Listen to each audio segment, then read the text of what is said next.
بسم اللہ الرحمن الرحیم۔ حضرت عباس علمبردار کی شہادت۔ امام علی مقام اعلیٰ جدہ علیہ السلام کے علمبردار حضرت عباس بن علی رضی اللہ تعالی عنہما امام پاک سے میدان میں جانے کی اجازت طلب کر رہے ہیں اور عرض کرتے ہیں کہ بھائی جان، سارے بھائی بھتیجے اور بھانجے تو بھوکے پیاسے جام شہادت نوش کر لیے، مگر ننھے ننھے شیروار بچوں کا پیاس سے تڑپنا اور ان کا بلکنا مجھ سے دیکھا نہیں جاتا۔ مجھے اجازت دیجیے کہ میں جا کر فرات سے ایک مسکیجہ پانی لاؤں اور ان پیاسوں کو پلاؤں۔ حضرت کی آنکھیں اشک بار ہو گئیں۔ فرمایا، بھائی عباس، تم ہی میرے علمدار ہو، اگر پانی لانے میں تم شہید ہو گئے تو پھر میرا علم کون اٹھائے گا اور میرے زخم دل پر مرہم کون لگائے گا؟ عرض کیا، میری جان آپ پر قربان، مجھے پانی لانے کی اجازت ضرور دیجیے کہ اب ننھے بچوں کی پیاس کی تکلیف میری قوت برداشت سے باہر ہے۔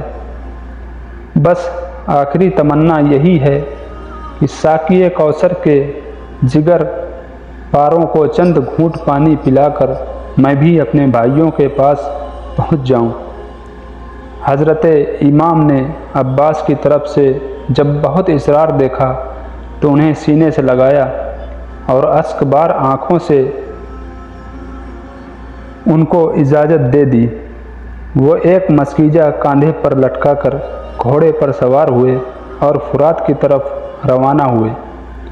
یزید فوج نے جب حضرت عباس کو فرات کی طرف آتا ہوا دیکھا تو روک دیا۔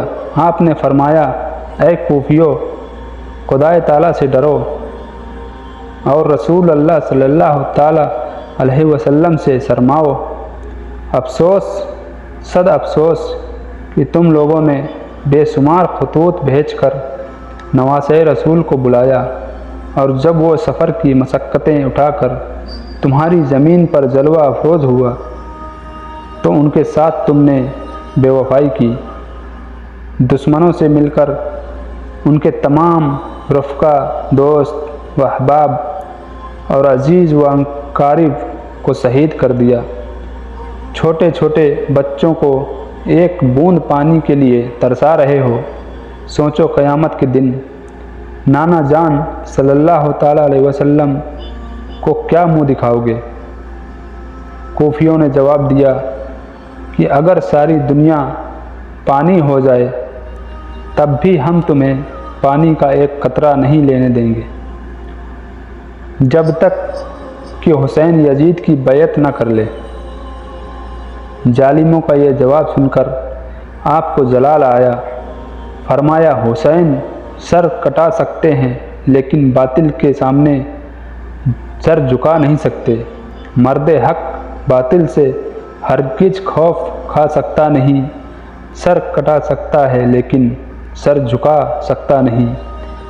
پھر حضرت عباس شیر کی طرح ان پر جھپٹ پڑے اور تلواریں آبدار دھواں دار چلانے لگے، یہاں تک کہ بہت سے دشمنوں کو موت کی نیند سلاتے ہوئے فرات کے قریب پہنچ گئے۔ پانی کے کنارے والی فوج نے جب آپ کو دیکھا تو وہ آہنی دیوار بن گئی، مگر شیر خدا کا شیر مارتے کاٹتے اور دشمنوں کی صفوں کو چیرتے پھاڑتے آگے بڑھا اور گھوڑے کو فرات میں داخل کر دیا۔ مسکیجہ بھرا اور ایک چلو ہاتھ میں پانی لے کر پینا چاہا کہ ننھے ننھے بچوں کا پیاس سے تڑپنا اور بلکنا یاد آ گیا تو آپ کی غیرت ایمانی نے یہ گوارا نہ کیا کہ ساقی کوثر کے دولارے علی اور فاطمہ کے جگر کے پیارے تو پیاسے سے تڑپیں اور ہم سیراب ہو جائیں۔ آپ نے چلو کا پانی ڈال دیا اور بھرا ہوا مسکیجہ بائیں کاندھے پر لٹکائے ہوئے نکل پڑے۔ چاروں طرف سے شور ہوا